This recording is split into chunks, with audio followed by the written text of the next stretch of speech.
दोस्तों नमस्कार। आज का दिन इंडियन हिस्ट्री के लिए बड़ा इंपॉर्टेंट दिन है, बड़ा सिग्निफिकेंट दिन है और बड़ा दुख का दिन है, क्योंकि इस दिन हमारे 26 इंडियंस, जिसमें से 25 हिंदू थे और एक लोकल मुस्लिम था, उनका मर्डर कर दिया पहलगाम के अंदर पाकिस्तानी टेररिस्टों ने। और आज बहुत से लोग जा रहे हैं पहलगाम के अंदर और वहां पे याद कर रहे हैं जिन लोगों की यहाँ पे डेथ हुई थी। और ये कहा जा रहा है जो लोकल वहां पे पॉपुलेशन है, उन्होंने यहाँ पे जो होटल्स हैं उन पे कंसेशन देना शुरू कर दिया है कि आज के दिन के लिए कंसेशन देंगे। जो टूरिस्ट आएंगे, साथ पोनी वालों ने कहा फ्री राइड दी जाएगी जो भी पहलगाम जाना चाहेंगे। और साथ पे जो टैक्सी वाले हैं उन्होंने भी कंसेशन दिया है कि आप आइए पहलगाम विजिट करिए। मुझे लगता है कि थोड़ी सी चेंजेस हुई है कश्मीर के अंदर जब से बीजेपी गवर्नमेंट आई है, या आर्टिकल 370 हटा है और आज थोड़ी कुछ हद तक शांति है। जहां पे रोज टेररिस्ट अटैक होते थे और इसी पे डिस्कस करने के लिए हमारे साथ बैठे होते शंकर पानी जी की पहलगाम का जो अटैक था उसके बारे में बात करेंगे। फिर अपोजिशन का क्या रोल था अपोजिशन का, कि कैसे वो क्रिटिसाइज कर रहे थे कि इनको पकड़ा नहीं जा रहा। अल्टीमेटली जो 3 टेररिस्ट उनको मार भी दिया, साथ में ऑपरेशन सिंदूर किया। पीएम मोदी ने कहा था बड़ा स्ट्रांग मैसेज दिया जाएगा पाकिस्तान को ऑपरेशन सिंदूर के द्वारा। फिर एक और बात आपको याद दिलाऊंगा कि ये पहला अटैक नहीं थे यहाँ पे। 1995 में 6 फॉरेनर्स, उनको पहलगाम से इसी जगह से किडनैप कर लिया था और किडनैप करके उनको मार दिया था। लेकिन जो उस टाइम पे इंडिया के प्राइम मिनिस्टर थे कांग्रेस टाइम में, वो थे पीवी नरसिम्हा राव। रॉ ने कहा आर्मी हमारी गई नहीं क्योंकि डेंस जंगल्स हैं, हमारे पास इतनी तैयारी भी नहीं थी। लेकिन उस टाइम पे रॉ इनको चेस कर रहा था, इनके पीछे जा रहा था और रॉ ने आइडेंटिफाई किया कि फलानी जगह के अंदर ये 5-6 टेररिस्ट बैठे हैं, 6 फॉरेनर्स बैठे हैं जिनके साथ टेररिस्ट हैं, उन पे हमला कर दे। लेकिन नरसिम्हा राव ने कोई परमिशन नहीं दी। फिर दोबारा रॉ ने उनको ट्रैक किया, ट्रैक करके अपने सोर्सेज के थ्रू उनको फिर इंफॉर्मेशन दी। नरसिम्हा राव ने इनका फोन नहीं उठाया, यानी कि रॉ के चीफ का फोन नहीं उठाया। अल्टीमेटली सारे के सारे जो फॉरेनर्स है उनको मार दिया गया। इस पे भी चर्चा करेंगे, लेकिन पहले करेंगे बात पहलगाम अटैक की। और हमारे साथ उदय शंकर पानी जी बैठे। उदय शंकर पानी जी, जो पहलगाम अटैक हुआ, आपको तो सारी चीजें याद होंगी, यहाँ पे किस तरीके से लोगों को मारा गया, चुन चुन के मारा गया। आप अपने व्यूज दीजिए, फिर आगे बात करते हैं। सर, जो हुआ इस 22 तारीख को वहां पर पहलगाम में, उसका ट्रेलर तो आसिफ मुनीर ने दे दिया था ना 2-3 दिन पहले कि भाई हिंदू और वो कम्युनल है। उसने एक स्पीच दे दी कि भाई हिंदू और मुसलमान एक साथ नहीं रह सकते, और उनके तरीके अलग हैं, हमारे तरीके अलग हैं। तो वो कहना क्या चाहते थे, क्योंकि हिंदुस्तान के जो मुसलमान हैं वो निकल जाए यहाँ से अभी, क्योंकि उनका तो मेल ही नहीं है, तो आप ले लीजिए ना। और पर 2 दिन के बाद, ठीक 2 दिन के बाद उन्होंने प्रैक्टिकली करके दिखाया कि जो मुसलमान नहीं है उसको जीने का हक नहीं है, और बड़ी बर्बरता से उन्हें मारा गया। खैर, बहुत एंगल हैं उसके पीछे कि इंडिया का कश्मीर बहुत ज्यादा डेवलप कर रहा था, शायद उसकी डेवलपमेंट रोकना चाहते थे। यहाँ टूरिज्म बहुत ही जोर से चल रहा था, उसको डिस्करेज करना चाहते थे। तो सर, मुझे याद आती है कुछ काफी साल पहले बांद्रा में एक बारी हम लोग शाम को बैठे थे, एक महफिल जमी हुई थी जहां पाकिस्तानी आर्मी वाले बैठे हुए। वो टूरिस्ट बन के आते हैं, बंबई में देखने जाते हैं। तो मेरे ख्याल से जो ताज अटैक हुआ उसका भी इनिशियल काम बहुत काफी पहले से शुरू हो गया था, वो कि भाग दौड़ अरेंजमेंट करना। तो वो आर्मी वाले आके बैठे थे, तो वहाँ ड्रिंक्स चल रही थी आके। और मुझे याद है कि वो आर्मी वाला जो मेजर था वो हंसी मजाक में टिपिकल लाहौरी पंजाबी के अंदर उसने सुनाया कि भाई हम तो परेशान हैं या हिंदुस्तान के कश्मीरियों से, हम उनको बंदूकें भेज देते हैं और वो लोग हम लोग पूरी रात वेट करते हैं, एक फायरिंग नहीं होती उनकी, एक ब्लास्ट नहीं होता उनका। तो फिर सुबह हम फिर वापस जाते हैं, भाई तुमको इतनी बंदूकें दी, तोपे दी हमने, क्यों नहीं फायर करते? कहते इतने आलसी हैं कश्मीरी लोग। जिस तरह से हमारे यहाँ जोक्स बनाए जाते हैं सरदारों पे, पाकिस्तान में जोक्स बनाए जाते हैं कश्मीरियों से। वो कहते हैं कि भैया वो हमने तो आपने जो दिया था हमने धूप में रख दिया था, हमने सोचा कि वो खुद ही गर्म होके खुद ही चल पड़ेंगे। कहते इतने आलसी लोग हैं, ये लोग कुछ करेंगे नहीं। तो उन्होंने कुछ किया ना नहीं किया, लेकिन डेफिनेटली पाकिस्तान का इसमें हाथ था और उन्होंने किया। और हमारा जो ऑपरेशन हमारा ऑपरेशन जो सिंदूर हुआ, बहुत अच्छा नाम मेरे ख्याल से ये जिसने भी दिया, मेरे ख्याल से मुझे तो लग रहा है हमारे मोदी जी का यही ब्रेन उनका चला होगा और उन्होंने इतना अच्छा नाम दिया और इतनी अच्छी मूवमेंट हुई उसके बाद, और हम लोग ने हमला किया और अपना बदला लिया।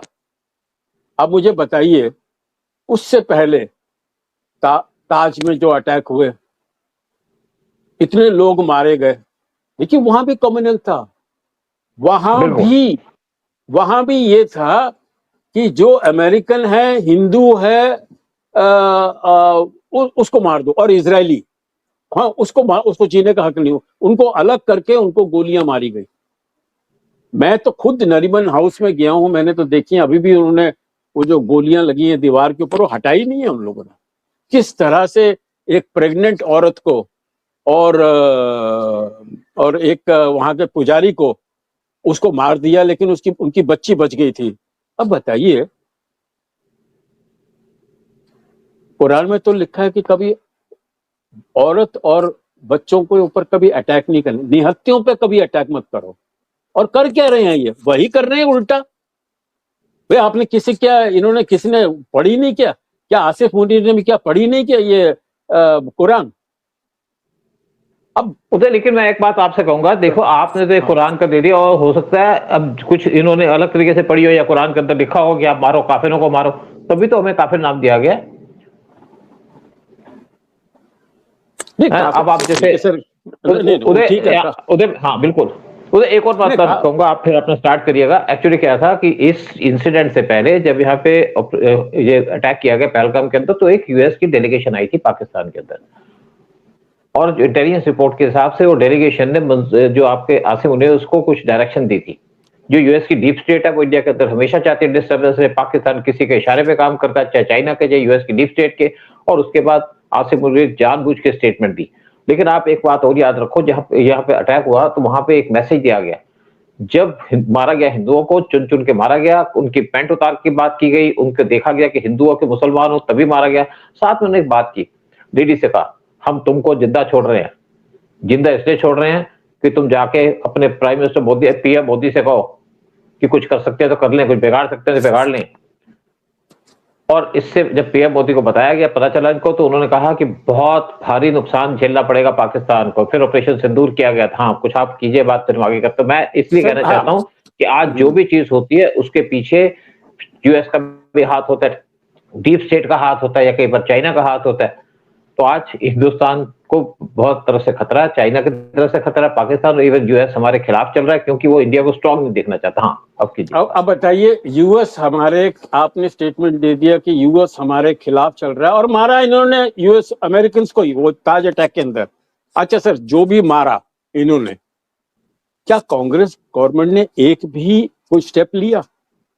उल्टा उसको कलर दे रहे हैं कि ये आरएसएस की चाल है। अबे आरएसएस कहां से आ गया इसके अंदर?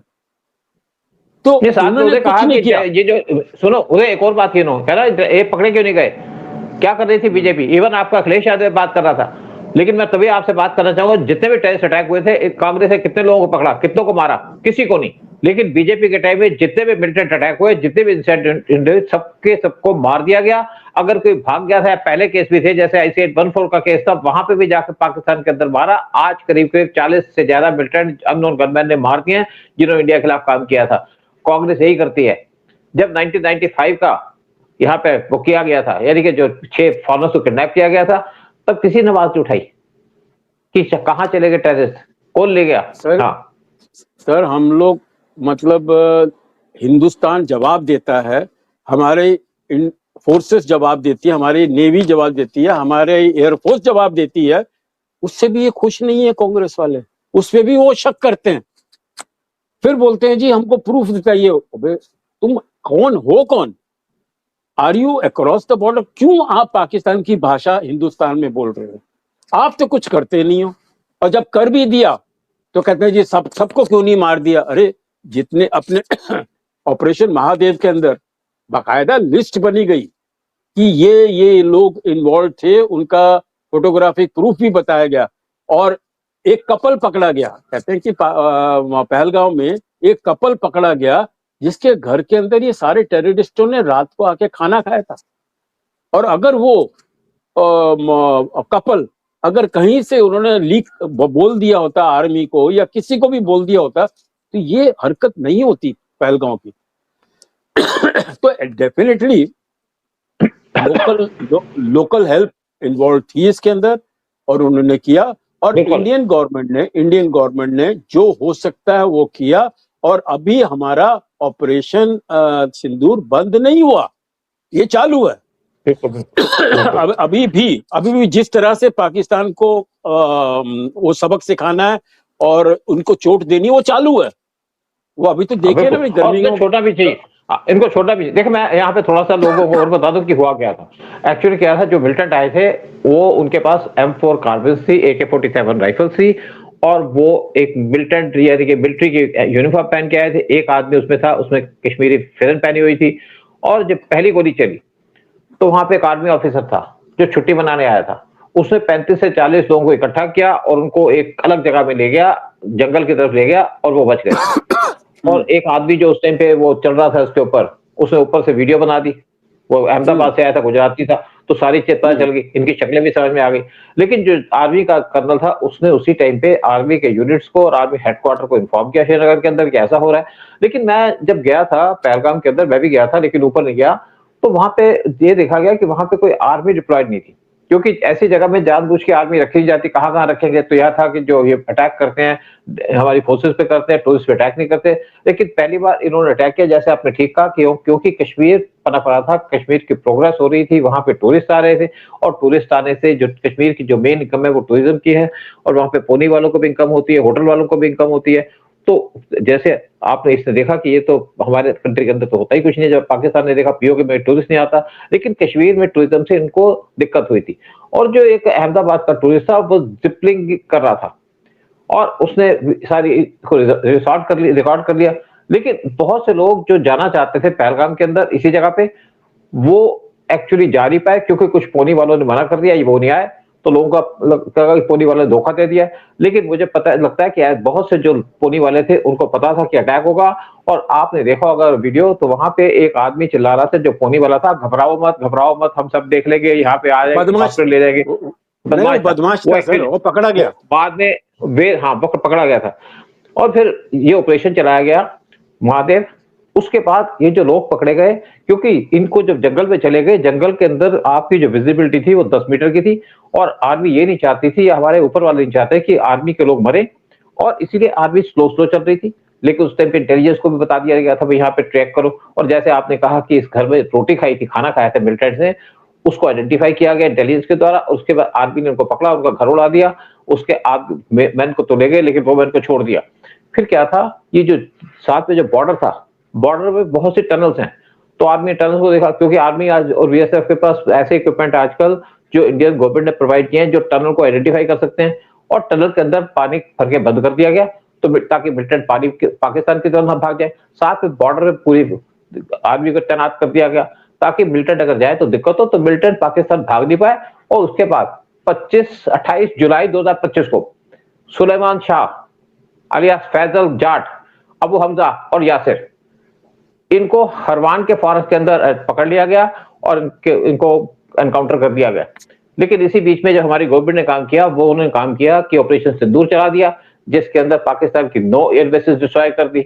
और इंडिया ने कहा भाई आप आगे नहीं बढ़ोगे तो हम भी आगे नहीं बढ़ेंगे। और उसके जिसके और एक इंटरेस्टिंग बात यह है कि पाकिस्तान को उम्मीद नहीं थी कि इंडिया लार्ज स्केल पे अटैक करेगा। वो सोचे थे इंडिया एक जगह अटैक करेगा, बाज आ जाएगा, लेकिन इंडिया ने 9 एयर बेसेस को डिस्ट्रॉय किया। जब पाकिस्तान को लगा कि ये तो हमारा पूरा डिस्ट्रक्शन हो गया, तो पाकिस्तान ने क्या किया, उन्होंने हमारे पे मिसाइल और ड्रोन के अटैक करने शुरू कर दिए। वो किए तो इंडिया ने जिस तरीके से पाकिस्तान को जवाब दिया, यानी कि उनके 9 एयर बेसेस को डिस्ट्रॉय कर दिया, 2 मिलिट्री कैंप्स को डिस्ट्रॉय कर दिया, तो पाकिस्तान ने कहा भाई अब तो कुछ हो नहीं सकता। साथ में जो इनके एयर बेसेस थे वहां से प्लेन उड़ नहीं सकते थे, तो पाकिस्तान को लगा भाई अब तो हमारे पास कोई चारा नहीं है। तो पाकिस्तान ने कहा, उनके डीजीपीआर ने कहा कि हम चाहते हैं वार खत्म हो जाए, हम सरेंडर करना चाहते हैं। तो इंडिया ने कहा ठीक है वार खत्म हो जाए। लेकिन आपने एक और बात देखी होगी, जैसे मैंने पहले कहा था कि ट्रंप ने आसिम मुनीर को बुलाया यूएस के अंदर और अपनी गोदी में बिठा दिया, और साथ में जो वेस्टर्न मीडिया था न्यूयॉर्क टाइम्स, वाशिंगटन पोस्ट और इवन बीबीसी, यहाँ पे बड़ी न्यूज चल रही थी कि इंडिया पाकिस्तान जीत गया वार, और इस तरीके से दिखाया गया कि जैसे इंडिया हार गया। ट्रम्प की बहुत सी स्टेटमेंट आई कि 2 प्लेन गिर गए, 4 गिर गए, 6 गिर गए, यानी कि ये पाकिस्तान को प्रमोट कर रहे थे, फिर 8 की बात कर दी। लेकिन बार बार जो इन्होंने आसिफ मुनीर को बुलाया यूएस के अंदर, तो एक इंडिकेशन थी कि हम तुम्हें क्रेडिट देते हैं, यानी कि उसको प्रमोट करने की कोशिश की। फिर उसके बाद उसको प्रमोशन कर दी गई। फिर आप देखिए इस टाइम पे जो हॉर्मुज के अंदर जो इनका डिस्प्यूट चल रहा है, वहां पे भी ये बात की जा रही है कि पाकिस्तान नेगोशिएट करेगा। पाकिस्तान तो मैसेंजर था, यहां से खबर वहां ले जाएगा। पाकिस्तान जो खबर ले जाता था उसको चेंज करता था, फिर उसके बाद जो खबर ईरान देता था उसको चेंज करके यूएस को देता था। पहली मीटिंग तो होगी जो फेल हो गई। जब सेकंड मीटिंग होनी थी तो पाकिस्तान ने बड़ी कोशिश की ईरान को समझाने की, भाई आ जाओ, उसका जी हम आएंगे तो हमारे को तो मार देंगे, हमारे प्लेन को उड़ा देंगे, तो कौन उसका जिम्मेवार है। तो पाकिस्तान ने कहा भाई एक बार तो आ जाओ, मेरी नाक बच जाएगी। लेकिन ईरान ने आने से मना कर दिया, क्योंकि ईरान को ना पाकिस्तान पे भरोसा है, ना उसको यूएस के ऊपर भरोसा है, ना प्रेसिडेंट ट्रंप पे भरोसा है। लेकिन अब इस पे और भी बात करते हैं आगे कि इस ऑपरेशन के बाद ये जो लोग मरे थे, जो मिलिटेंट थे, उनको पकड़ने के लिए 20 लाख का इनाम रखा गया था। और एक और बात कहूं मैं आपको, जैसे मैंने पहले कहा कि जब ये ऑपरेशन हुआ तो हमारे अखिलेश यादव, राहुल गांधी क्वेश्चन कर रहे थे गवर्नमेंट से कि आपने मिलिटेंट को पकड़ा क्यों नहीं, इंटेलिजेंस फेलियर है। लेकिन मुझे एक बात बताइए, 1995 में पाकिस्तान की तरफ से 6 कुछ मिलिटेंट्स आए थे, 5 या 6 मिलिटेंट थे, और उन्होंने 6 फॉरेनर्स को किडनैप कर लिया। ये बात है जुलाई 1995 में, और इनको उठा के ले गए। लेकिन तब तो हमारी आर्मी नहीं गई, तब तो किसी ने ये नहीं कहा कि इंटेलिजेंस फेलियर है। ना आर्मी ने कुछ काम किया, ना किसी ने किया, क्योंकि आर्मी के पास तो इक्विपमेंट भी नहीं थे। तो उस टाइम ये काम दिया गया रॉ को। रॉ को गवर्नमेंट ने काम नहीं दिया, रॉ ने खुद काम किया, क्योंकि पीवी नरसिम्हा राव रॉ पे भरोसा ही नहीं करते थे, अपनी इंटेलिजेंस एजेंसी पे भरोसा नहीं करते थे। तो रॉ ने इंस्ट्रक्शन भेजी अपने सोर्सेस को, जो कश्मीर के अंदर थे, कि यहाँ पे 5 लोग होंगे जिनके हाथ बंधे होंगे पीछे, या 6 लोग होंगे जिनके हाथ पीछे बंधे होंगे, और साथ में 5-7 पोर्टर होंगे, क्योंकि जब आदमियों को ले जाना है तो पोर्टर की जरूरत तो पड़ेगी। और साथ में 8 से 10 आप पर्सन होंगे जो जंगल में घूम रहे होंगे। तो उसके बाद नरसिम्हा राव को बताया गया कि इनको आइडेंटिफाई कर लिया गया। जब नरसिम्हा राव को बताया गया कि हम हमारे कमांडो खड़े इस टाइम पे तैयार है इस पे पकड़ने के लिए, इनको मारने के लिए, तो नरसिम्हा राव ने परमिशन नहीं दी। फिर उसके बाद दोबारा इनको आइडेंटिफाई किया गया, दोबारा इनको एक जगह में पकड़ा गया, क्योंकि तुम चलते रहते जंगलों के अंदर। दोबारा पकड़ा गया तो राव ने दोबारा इनसे कहा कि हमने इनको पकड़ लिया, इनको आइडेंटिफाई कर लिया, परमिशन दो। और उस टाइम पे नरसिम्हा राव ने, जो साउथ के अंदर गए थे, रॉ के चीफ का फोन नहीं उठाया। अल्टीमेटली सारे को पता नहीं कहां मर गए, क्योंकि उस टाइम पे नरसिम्हा राव सोच रहे थे कि मैं नेगोशिएशन करके इनको पकड़ लूंगा, क्योंकि उस टाइम पे 3 जो लोग थे जो हमारी जेलों में बंद थे उनका रिलीज मांग रहे थे। लेकिन मैं नरसिम्हा राव की एक बात को अप्रिशिएट करूंगा, उन्होंने जो 3 टेररिस्ट उनको छोड़ा नहीं।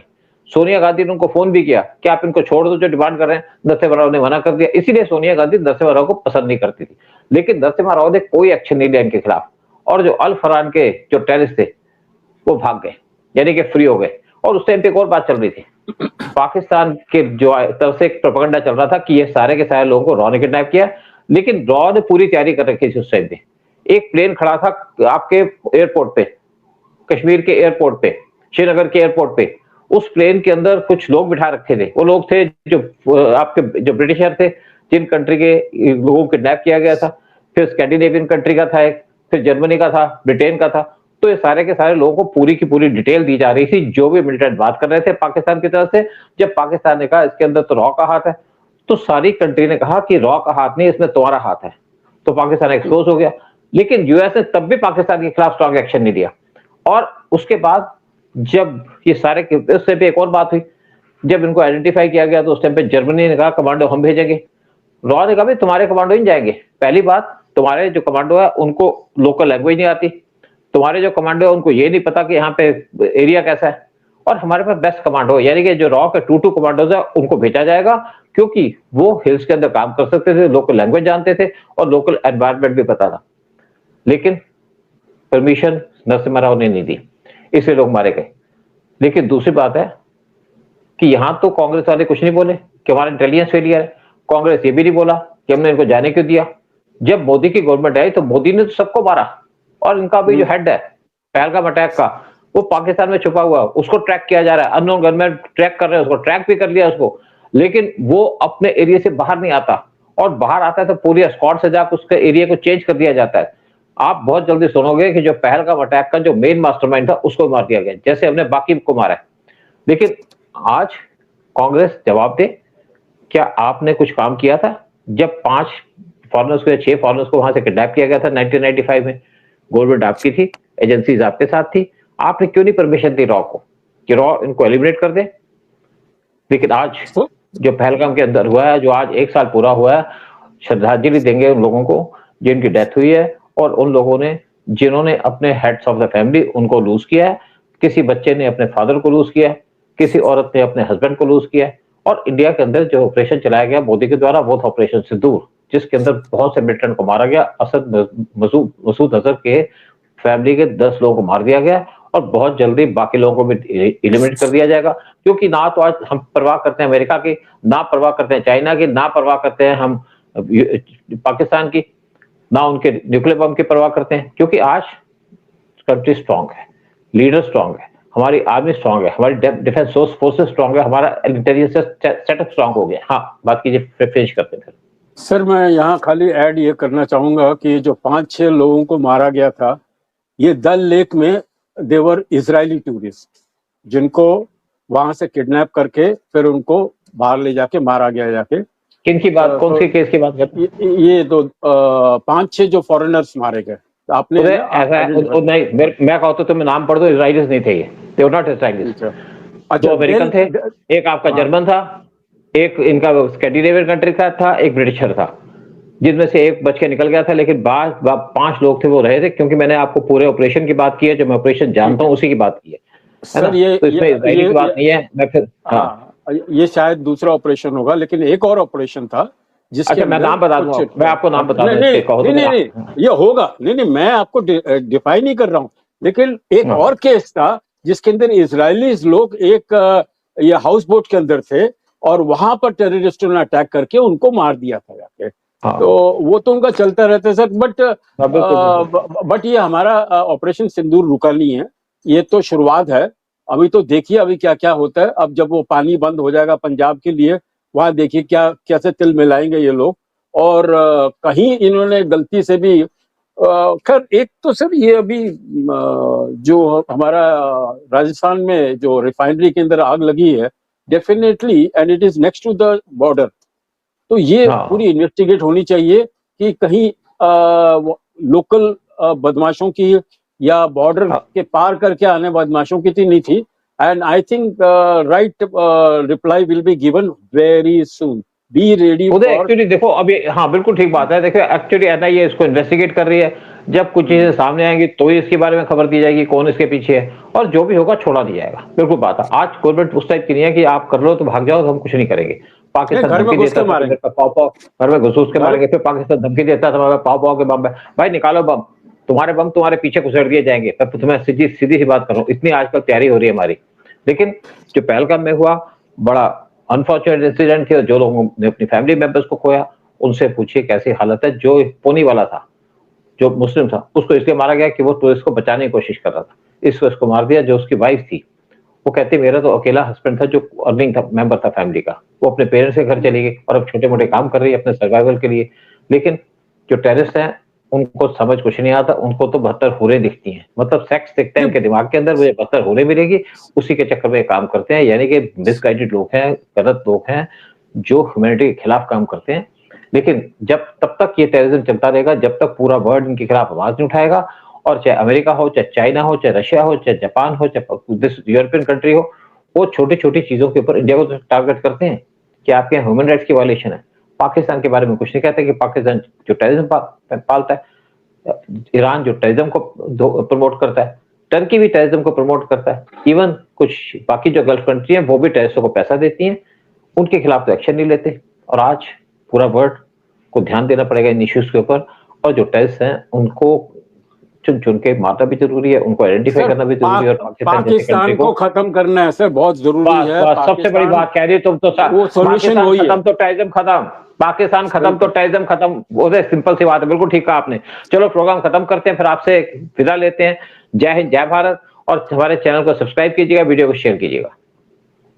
जय हिंद, जय भारत, वंदे मातरम सर।